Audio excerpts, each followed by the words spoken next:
Así es, a esta hora estamos en línea directa con el abogado Andrés Siches, el ministro de Trabajo. Estamos cumpliendo un año del confinamiento, del inicio del confinamiento a propósito de la llegada de la pandemia a nuestro país hacia marzo de 2020. Señor ministro, bienvenido a Notimundo Estelar, le saluda Freddy Paredes, buenas noches. Buenas noches, Freddy, siempre es un gusto estar aquí, gracias por la invitación. Muchas gracias por su tiempo, señor ministro. ¿Cómo evalúa usted este año? Y sabemos que no a lo largo de este último año usted ha sido ministro de Trabajo, pero las cifras son lamentables las que se han podido reflejar de manera oficial. Se habla de alrededor de 650,000 personas que perdieron su empleo entre diciembre de 2019 y diciembre de 2020, que son las cifras con las que contamos, con el recaudo de que la metodología que aplicó esta vez el INEC ha cambiado con relación a la del año precedente. Freddy, las cifras reflejan una realidad muy dura, y es una realidad que creo que todos los ecuatorianos la conocen en carne propia. La crisis económica producto de la crisis sanitaria, realmente lo que ha producido es una pérdida muy grande de plazas de trabajo, un deterioro también en el trabajo de muchas personas que, si bien no perdieron su empleo, sí han visto que sus condiciones empeoraban. Y también la crisis nos ha enfrentado a problemas adicionales relacionados con ingresos, con calidad del trabajo, con oportunidades, etcétera. Y creo, Freddy, y esto lo hemos conversado algunas veces, que la crisis, la otra cosa que ha hecho es evidenciar muchísimos problemas estructurales que ya estaban ahí y que tal vez no habían sido temas de los que se hablaba lo suficiente, o no habían sido objetivos como país, no solamente de un gobierno, objetivos como país que se tenían que haber solucionado hace mucho tiempo. Las cifras a diciembre del año 2020 sin duda son peores que las cifras a diciembre del año 2019. Vemos una lenta recuperación desde junio, que es el punto más grave que tuvimos dentro de esta crisis. Pero tampoco es que a diciembre del 2019 o del 2018 o del 17 o del 16 o del 15 estábamos bien. El Ecuador arrastra desde hace muchísimos años problemas de acceso de mujeres al mercado de trabajo, problemas de acceso de jóvenes al mercado de trabajo, una gran cantidad de ecuatorianos de la informalidad, una gran cantidad de ecuatorianos con ingresos inferiores inclusive al salario básico. Y lamentablemente la discusión alrededor de las reformas laborales y de las políticas laborales siempre ha estado marcado por coyunturas. Creo que es importante ahora, sobre todo después de una crisis tan grave como la que hemos vivido, que ataquemos no solamente a lo coyuntural, que es urgente, sino también a lo estructural, a lo que requiere soluciones de fondo y sobre todo una política pensada a largo plazo, una política que exceda a un gobierno, a un ministro de turno, y que sea realmente algo que les permita a los ecuatorianos tener un mejor futuro. Así es, señor ministro, eso esperamos todos. Pero ¿qué le hace al Ecuador diferente al resto de países para que la caída de empleo pleno, vale decir, que es el formal, el de al menos 8 horas diarias, el de al menos un salario básico unificado, el que cuenta con los beneficios de ley vigentes en nuestro país? Digo, ¿qué le hace diferente al Ecuador con el resto de países para que exhiba una de las peores cifras de desempleo a consecuencia, sí, de la pandemia agudizada por la crisis económica que ya vivíamos? La caída no fue muy diferente a la del resto de la región. Es muy consistente con Colombia, Perú, Chile, Brasil, etcétera. Hay dos diferencias sustanciales, eso sí. Uno, ¿desde dónde partimos? Un país que tenía ya una alta tasa de informalidad desde hace muchos años, un país que tenía ya varias restricciones de acceso al mercado de trabajo, va a tener más dificultad en recuperarse, le va a tomar más tiempo recuperarse. Y la segunda cosa que creo que nos diferencia es la capacidad de reacción que teníamos. Cuando perdimos los ahorros, cuando se comieron esos fonditos que les satanizaron, el Ecuador también perdió mucha capacidad de generar políticas anticíclicas, políticas que ayuden a enfrentar los shocks externos. Por lo tanto, no es tanto la caída ha sido muy grave para todos, es una crisis mundial. El tema es la velocidad de reacción, la velocidad de respuesta y la velocidad en la cual recuperaremos los niveles prepandemia. Pero nuevamente, Freddy, ya estábamos en un mal momento porque se habían tomado muchas malas decisiones por años. La primera mala decisión, y que lleva más de una década, es cuánto espacio ocupa el Estado dentro de la economía. Cuando el Estado crece sin parar, utilizando primero un boom petrolero y después un endeudamiento desenfrenado, y el Estado llega a tener un problema, el que sea, que cayeron los precios del petróleo, que vino una pequeña crisis o una gran crisis como esta, ese espacio que ocupó el Estado y que después lo obliga al Estado a contraerse, se queda huérfano. Y por lo tanto, muchas de las actividades económicas y de la generación de plazas de trabajo se afectan inmediatamente. Desde el año 2014 hasta la fecha, todos los años hemos visto cómo se empeora la situación del trabajo de los ecuatorianos. Año 2014, año 2015, año 2017. Tuvimos una gran cantidad de actas de finiquito que se firmaron, inclusive más que en el año 2021. Lo que pasa es que, o en el 2020, lo que pasa es que ya veníamos acumulados de un problema en el mercado laboral. También el Ecuador durante muchos años había hecho las cosas mal en cuanto a qué facilidades daba para la generación de emprendimientos, la generación de empresas y las nuevas oportunidades de plazas de trabajo que se debían abrir.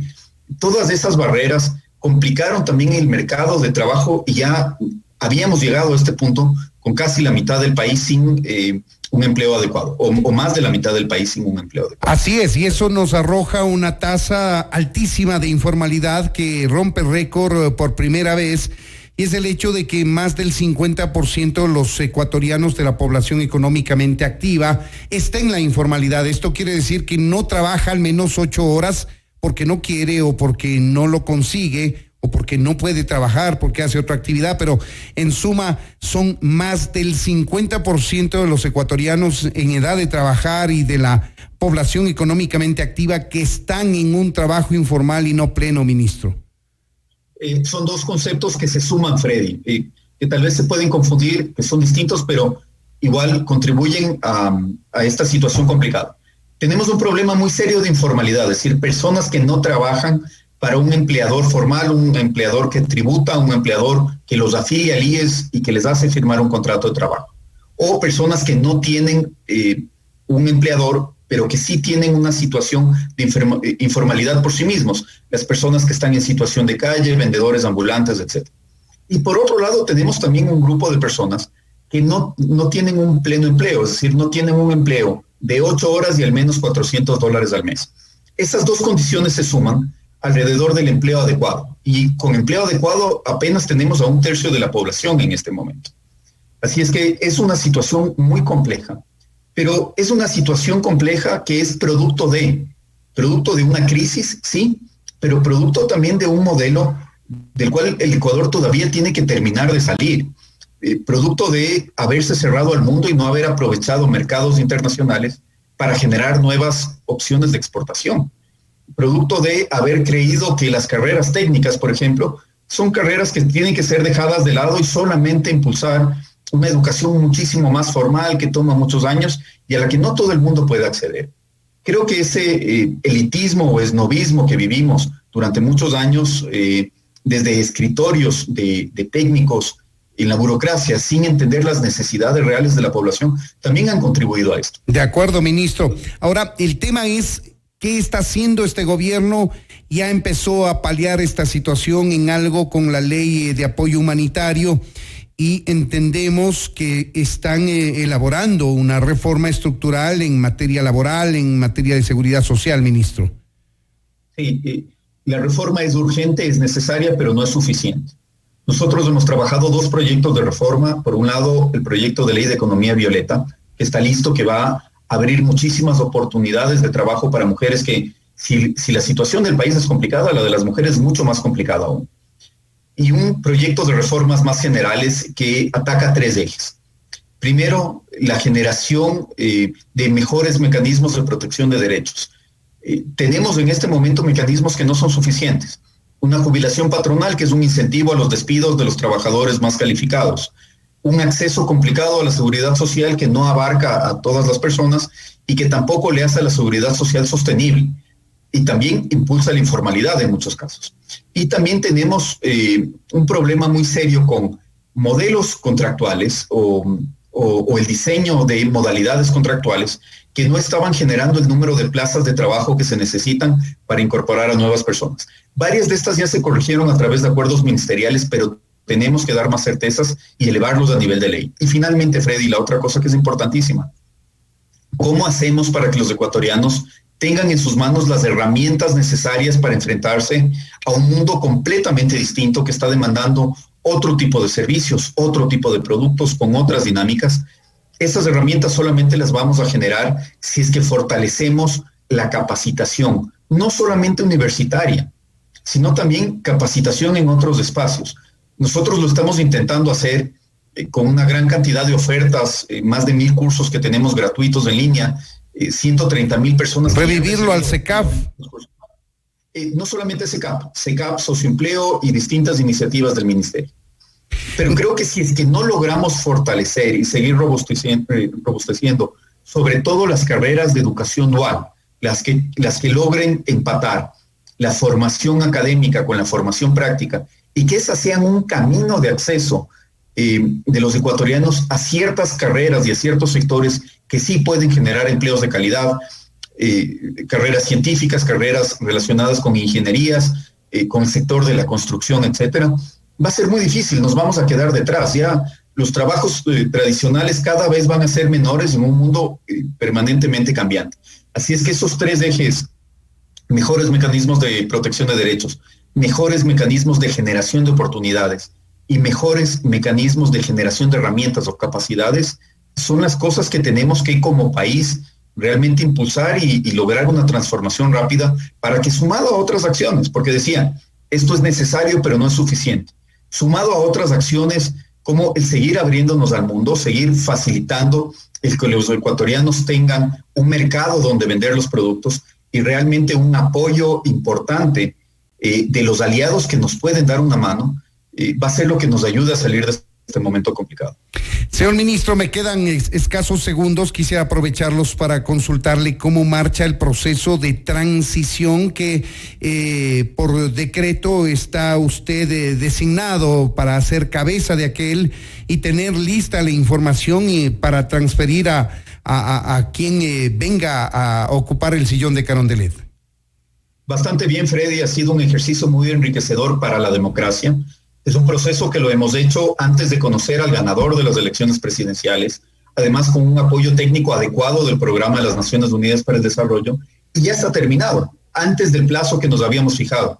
Así es que el Ecuador puede tener la certeza de que el 11 de abril, indistintamente de quién sea el ganador, habrá un equipo muy robusto para la transición que ayudará de la manera más rápida al presidente electo a aplicar su plan de gobierno, que no pierda un solo día y que por lo tanto eso se traduzca en beneficio para los ciudadanos. Se eligieron la mayoría de materias para hacer una suerte de resumen, una cuenta rápida, una actualización de proyectos en marcha, etcétera, ministro. Así es, más de 100 iniciativas que consideramos prioritarias y que se deben continuar. Adicionalmente a eso, todos los proyectos normativos que son de interés para la ciudadanía, bases de datos que les ayuden a los nuevos gobernantes a empaparse rápidamente de la institucionalidad, un capítulo especial relacionado con el combate a la pandemia y el proceso de vacunación, y ya en el empalme, es decir, cuando el nuevo presidente logre insertarse en la institucionalidad con su plan de gobierno, también habrán espacios para la transferencia de más información de acuerdo a sus necesidades, a su visión y a lo que solicite. Ministro, esta sí es la pregunta final. ¿Cuándo van a pagar a los empleados públicos de la primera línea esta bonificación de $200? Esta consulta la hicimos al ministro de Economía, pero él ha dicho que un tema legal les impide entregar ese dinero y que esté en manos suyas y de la Secretaría Jurídica de la Presidencia de la República. Sí, pero no es correcto que haya un impedimento, Freddy. Lo que habían eran algunas barreras que hemos logrado quitar y encontramos ya un camino para poder cumplir con ese ofrecimiento. Es un ofrecimiento que está financiado, que será pagado en pocos días, que requería además de un instrumento que es un decreto ejecutivo que ya en este momento está completando la última información, que es el dictamen del mismo Ministerio de Economía y Finanzas, y se podrá pagar relativamente rápido. Por lo tanto, sabemos que esto es no solamente un compromiso sobre el que se tiene dada la palabra, sino un justo reconocimiento a un montón de funcionarios que estuvieron exponiéndose y ayudando a sostener el país en uno de los momentos más complicados. Así es que eso, Freddy, está caminando bien, se va a pagar en este mismo mes y será, como decía, un justo reconocimiento a esas personas. Pues bien, queremos agradecer al señor ministro de Trabajo, el abogado Andrés Ich. Gracias por habernos atendido, ministro. Muchísimas gracias, Freddy. Un buen día. También para usted. Buenas noches. Esto es Notimundo, amigos, siempre bien informados.